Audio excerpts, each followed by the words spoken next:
Automatic gear গাড়ি চালানোর জন্য আমাদের 4টা বিষয়ে অবশ্যই ভালো ধারণা থাকতে হবে। 1 নম্বর হচ্ছে আপনি কীভাবে অটোমেটিক গিয়ার গাড়িতে গিয়ার শিফট করবেন। 2 নম্বর হচ্ছে আপনি কীভাবে অটোমেটিক গিয়ার গাড়ি স্টার্ট করবেন। 3 নম্বর হচ্ছে এখানে যে অ্যাক্সেলারেটর আর ব্রেক রয়েছে, অ্যাক্সেলারেটর আর ব্রেকের সঠিক ব্যবহার জানতে হবে। এবং 4 নম্বর হচ্ছে গাড়ির যে মিটার রয়েছে এই মিটার সম্পর্কেও আমাদের ভালো ধারণা থাকতে হবে। আপনি যদি এই ভিডিওটি শুরু থেকে শেষ পর্যন্ত ভালোভাবে দেখেন তাহলে সব ধরনের অটোমেটিক গিয়ারের গাড়ি খুব সহজে চালাতে পারবেন ইনশাআল্লাহ। প্রথমে জানবো আপনি কীভাবে অটোমেটিক গিয়ার গাড়িতে গিয়ার শিফট করবেন। এই গাড়িতে অনেকগুলো গিয়ার দেখা যাচ্ছে। পি মানে হচ্ছে পার্কিং।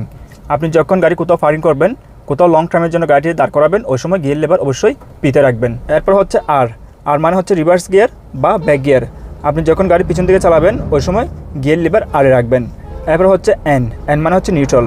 আপনি যখন গাড়ির গিয়ার এনে রাখবেন ওই সময় আপনার গাড়িটি নিউট্রাল হবে। আপনি যদি উঁচু জায়গাতে গাড়ি নিউট্রাল করেন ওই সময় যদি ব্রেক থেকে পাশ হয়ে ফেলেন সেক্ষেত্রে গাড়িটি পিছন দিকে যেতে থাকবে। আর যদি নিচু জায়গাতে আপনি গাড়ি নিউট্রাল করেন ওই সময় যদি ব্রেক থেকে পাশ হয়ে ফেলেন সেক্ষেত্রে গাড়িটি সামনের দিকে যেতে থাকবে। আপনি কোন সময় নিউট্রালটা ইউজ করবেন সেটা হচ্ছে আপনি যখন ট্রাফিক জ্যামে গাড়ি চালাবেন, অনেক সময় দেখা যায় ট্রাফিক জ্যামে আমাদের 1 মিনিট 2 মিনিট বা কিছুক্ষণ ব্রেক করে গাড়ি দাঁড় করাতে হয়। ওই সময় গাড়িটি নিউট্রাল করবেন। নিউট্রাল করার পর অবশ্যই পার্কিং ব্রেক ব্যবহার করবেন।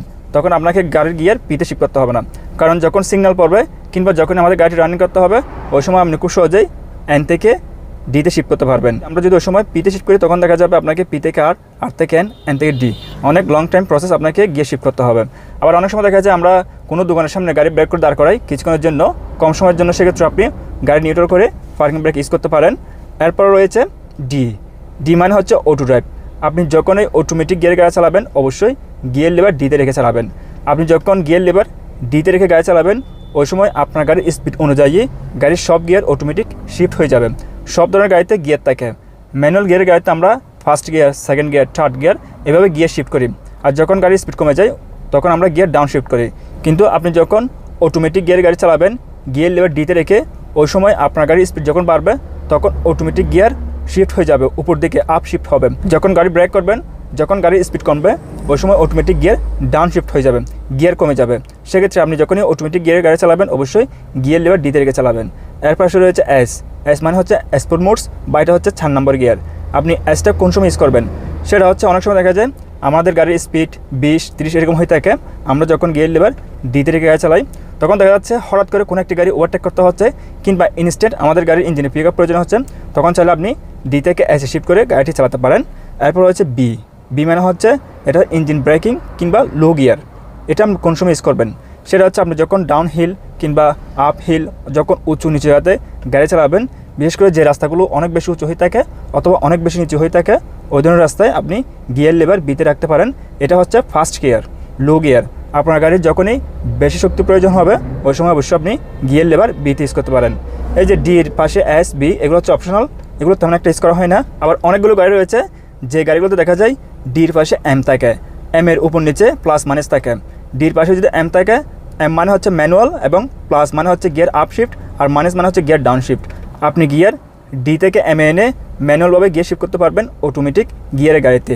আবার অনেকগুলো গাড়িতে দেখা যায় ডির পাশে 3 থাকে, 3 মানে থার্ড গিয়ার, 3 নিচে 2 থাকে, 2 মানে সেকেন্ড গিয়ার এবং 2 নিচে এল থাকে, এল মানে লো গিয়ার বা ফার্স্ট গিয়ার। আবার অনেকগুলো গাড়ি রয়েছে ডির পাশে 4 থাকে, 4 এর নিচে 3, 3 নিচে 2, 2 নিচে এল অথবা 1 এই ধরনের থাকে। এখানে যে বিষয়টা লক্ষ্য রাখবেন সেটা হচ্ছে ডির পাশে যে গিয়ারগুলো থাকবে ওগুলো হচ্ছে ম্যানুয়াল গিয়ার এবং ওগুলো হচ্ছে অপশনাল।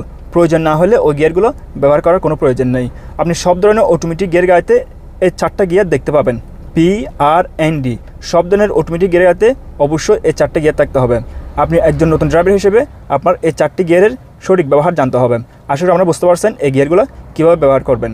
গিয়ার লেভার পাশে আরেকটা অপশন রয়েছে, এটা হচ্ছে হ্যান্ড পার্কিং ব্রেক। আপনি যখন কোথাও গাড়ি পার্কিং করবেন গিয়ার লেভার পিতে রাখবেন অথবা গিয়ার এনে রেখে গাড়ি দাঁড় করাবেন ওই সময় অবশ্যই হ্যান্ড পার্কিং ব্রেক ব্যবহার করবেন। আবার অনেকগুলো গাড়ি রয়েছে যে গাড়িগুলোতে পার্কিং ব্রেক পার এদিকে থাকে বাম্পার পাশে, যেটা হচ্ছে ফুট পার্কিং ব্রেক। ওই ধরনের পার্কিং ব্রেকগুলো আপনি যখন ইউজ করবেন নিচের দিকে একটা চাপ দিলে পার্কিং ব্রেক এঙ্গেজ হবে এবং নিচের দিকে একটা চাপ দিলে পার্কিং ব্রেক রিলিজ হয়ে যাবে। আবার অনেকগুলো পার্কিং ব্রেক রয়েছে যেগুলো হচ্ছে ইলেকট্রিক পার্কিং ব্রেক। ওইখানে একটা সুইচ রয়েছে, ওই সুইচটি উপর দিকে টান দিলে পার্কিং ব্রেক এঙ্গেজ হবে এবং নিচের দিকে চাপ দিলে পার্কিং ব্রেক রিলিজ হয়ে যাবে। আর এই ধরনের পার্কিং ব্রেক যখন ব্যবহার করবেন আপনি যখন এই মুহূর্তে পার্কিং ব্রেক এঙ্গেজ রয়েছে আপনি যখন একটা উপর দিকে টান দিয়ে এই সুইচটা চাপ দেবেন পার্কিং ব্রেক রিলিজ হয়ে যাবে। আবার যখন পার্কিং ব্রেক ব্যবহার করবেন ওই সময় এটা উপর দিয়ে টান দিলে হবে এইভাবে। এটা আপনি কীভাবে ব্যবহার করবেন সেটা হচ্ছে, আমি গাড়িটা একটু সামনের দিকে চালাবো, গিয়ার ডিতে শিফট করব, এখন ডিতে রয়েছে, এরপর পার্কিং ব্রেক রিলিজ করব, এরপর গাড়িটা আমি একটু সামনের দিকে চালাবো, গাড়ির সামনে দিকে চলতেছে, ব্রেক করলাম, এখন আমি গাড়িটি এই জায়গাতে পার্কিং করব, সেই জন্য প্রথমে গিয়ার নিউট্রাল করতে হবে, এরপরে পার্কিং ব্রেক ব্যবহার করতে হবে এবং গিয়ার ফ্রিতে শিফট করতে হবে এইভাবে। এরপর আমি গাড়ি স্টার্ট অফ করে দিতে পারবো। এখন জানবো আপনি কীভাবে গাড়ি স্টার্ট করবেন। এই মুহূর্তে এই গাড়িটি স্টার্টে রয়েছে, আমি স্টার্ট অফ করে দিব, অফ করে দিলাম এবং চাবিটা নিয়ে নিলাম। চাবির এখানে 4টি অপশন রয়েছে, একটা হচ্ছে লক, একটা হচ্ছে এসি, একটা হচ্ছে অন এবং একটা হচ্ছে স্টার্ট। আপনি যখন চাবিটি লক রাখবেন আপনার গাড়ি লক হবে, আর এসিতে লাগলে আপনি চাইলে গাড়িতে গান শুনতে পারবেন অথবা গাড়ি থেকে মোবাইলে সার্চ করতে পারবেন। আর যখন অন রাখবেন ওই সময় আপনার গাড়ির মিটার পাওয়ার আসবে এবং গাড়ির যেখানে যেখানে পাওয়ার যাওয়া প্রয়োজন সবখানে পাওয়ার থাকবে। আর যখন চাবিটি স্টার্টে রাখবেন তখন আপনার গাড়িটি স্টার্ট হবে। আর এখানে আরেকটা অপশন রয়েছে পুশ লেখা আছে, আপনি যখন চাবি এসিতে রেখে নিচ দিয়ে চাপ দিয়ে ঘোরাবেন তখন আপনার গাড়িটি লক হবে, নিচ দিয়ে চাপ দিয়ে না ঘোরালে আপনার গাড়িটি লক হবে না। আমি চাবিটা লাগালাম, একবার ঘোরালাম, এখন এসিতে রয়েছে। এই মুহূর্তে আপনি চাইলে গান শুনতে পারবেন অথবা মোবাইলে সার্চ করতে পারবেন। এরপর যখন চাবিটা আরেকবার ঘোরাবো, এখন মিটারে পাওয়ার চলে আসছে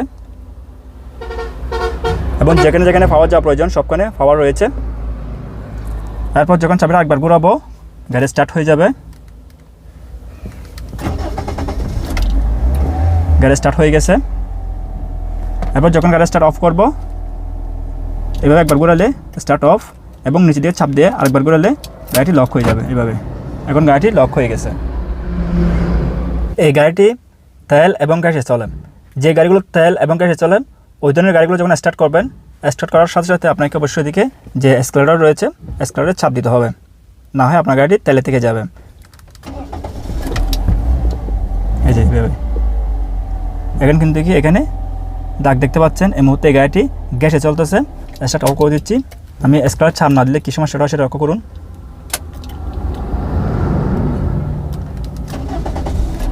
এই যে একটা লাইট ব্লিঙ্ক করতেছে। এক্সেলারেটর যখন চাপ দিব এখন গ্যাসে চলে আসছে এভাবে। আবার অনেকগুলো গাড়ি রয়েছে যে গাড়িগুলো হচ্ছে পুশ বাটনের গাড়ি কীভাবে স্টার্ট করবেন। পুশ বাটনের গাড়ি স্টার্ট করার জন্য প্রথমে ব্রেকে পা দিতে হবে, এরপরে পুশ বাটনের চাপ দিলে গাড়িটা স্টার্ট হয়ে গেছে।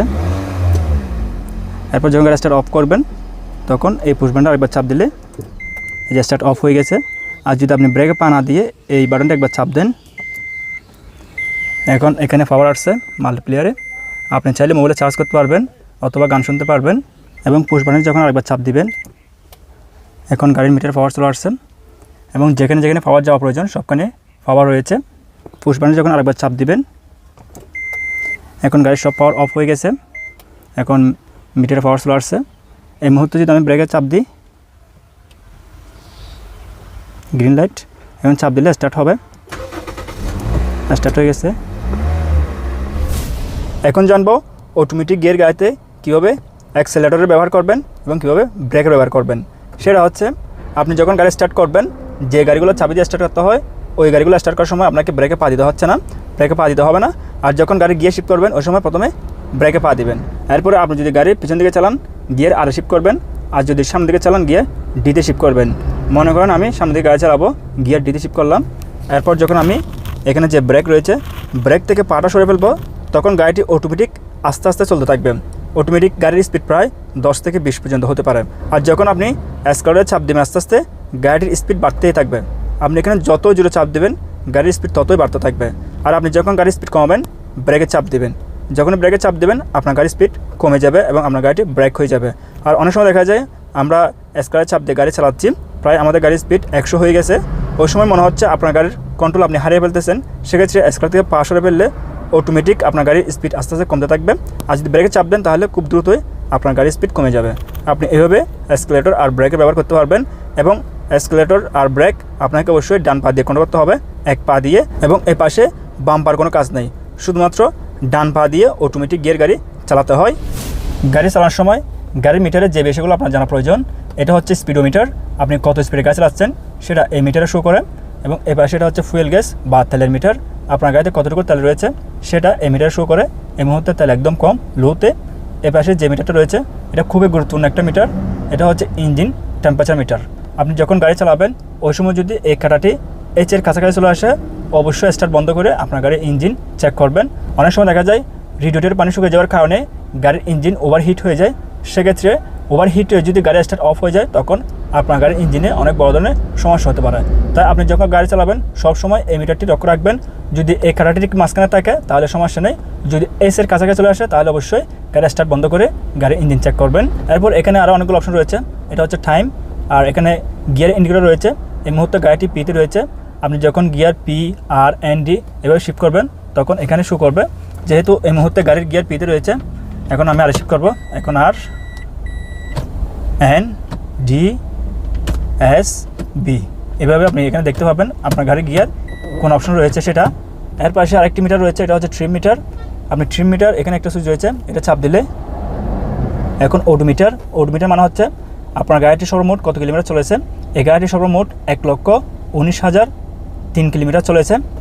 আর এখানে একটা চাপ দিলে ট্রিপ এ, ট্রিপ বি। ট্রিপ এ এবং ট্রিপ বি এগুলো কোন সময় ব্যবহার করবেন সেটা হচ্ছে আপনি যখন গাড়ির ইঞ্জিন অয়েল চেঞ্জ করবেন ওই সময় ট্রিপ এটি 0 করে দিবেন।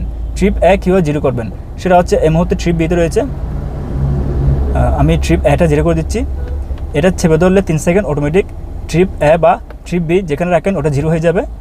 আমি এটা চেপে ধরবো, এখন ট্রিপ এটি 0 হয়ে গেছে। আর এ পাশে একটা সুইচ রয়েছে, এটা দিয়ে এখানে যে টাইম রয়েছে টাইমটা ঠিক করতে পারবেন। এবং মিটারে এখানে একটি ইন্ডিকেটর শো করতেছে, এটা হচ্ছে পার্কিং ব্রেকের। এই মুহূর্তে পার্কিং ব্রেক এঙ্গেজ রয়েছে। আমি যদি পার্কিং ব্রেক রিলিজ করি ইন্ডিকেটর চলে গেছে, আবার শো করতেছে। এটা হচ্ছে পার্কিং ব্রেকের। আপনি যখন গাড়ি চালাবেন অবশ্যই পার্কিং ব্রেক প্রথমে রিলিজ করবেন, এরপরে গাড়ি চালাবেন।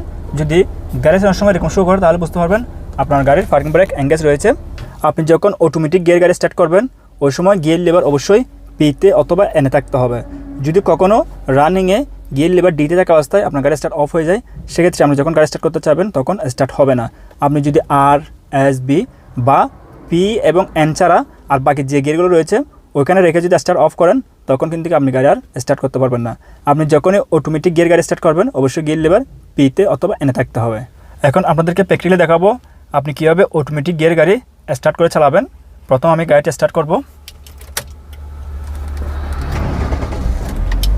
গাড়ি স্টার্ট হয়ে গেছে। এরপরে ব্রেকে পা দিতে হবে, ব্রেকে পা দিলাম।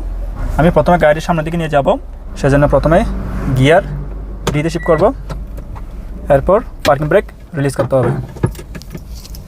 আমি যখন ব্রেক থেকে পাটা সরে ফেলবো এই যে গাড়ি একটু একটু চলতেছে, আর যখন স্ক্রাচ চাপ দেবো গাড়ির স্পিড বাড়তে থাকবে। আমি যখন স্ক্রাচ চাপ দিচ্ছি গাড়ির স্পিড বাড়তেছে, লক্ষ্য করুন। আর আমি যখন গাড়ি ব্রেক করব এই মুহূর্তে স্ক্রাচে পা সরে ফেলেছি, যখন ব্রেকে চাপ দিব গাড়ির স্পিড কমে যাচ্ছে। আমি এই জায়গাতে গাড়ি ব্রেক করব, আমি ব্রেকের চাপ দিয়ে গাড়িটি ব্রেক করতেছি। এখন গাড়ির স্পিড একদম কমে গেছে, 0 এভাবে। আর আমি যখন গাড়ি পিছন দিকে চালাবো গিয়ার আর শিফট করতে হবে। এখন গাড়িটি পিছন দিকে যাচ্ছে, আমি হালকা ব্রেকে গাড়িটি পিছন দিকে নিচ্ছি, এখন একদম স্লোলি পিছনের দিকে যাচ্ছে। আর যখন একটু স্পিডে পিছন দিকে নিয়ে যাব তখন ব্রেক থেকে পাটা সরিয়ে স্ক্রাচ চাপ দিয়ে খুব দ্রুতভাবে আমি পিছন দিকে নিয়ে যেতে পারবো, এই যে। আর যখন ব্রেক করব গাড়িটা এখন ব্রেক করছে এই জায়গাতে, আবার যখন সামনে দিকে গাড়ি চালাবো ওই সময় গিয়ার লিভার ডিতে শিফট করতে হবে এবং স্ক্রাচ চাপ দিয়ে আমি খুব সহজে গাড়ি চালাতে পারবো।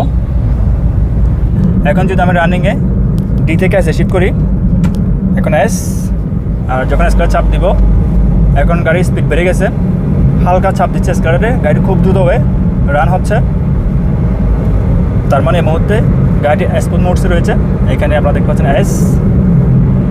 আর যখন রানিংয়ে আবার এস থেকে অটো ড্রাইভে নিয়ে আসবো তখন স্ক্রাচের পা থাকা অবস্থায় আপনি খুব সহজেই এস থেকে ডিতে নিয়ে আসতে পারবেন।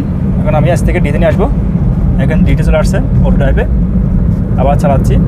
আর যখন আপনি বিতে ইউজ করবেন প্রথমে গাড়িটি ব্রেক করবেন, গাড়ির স্পিড একদম কমে ফেলবেন।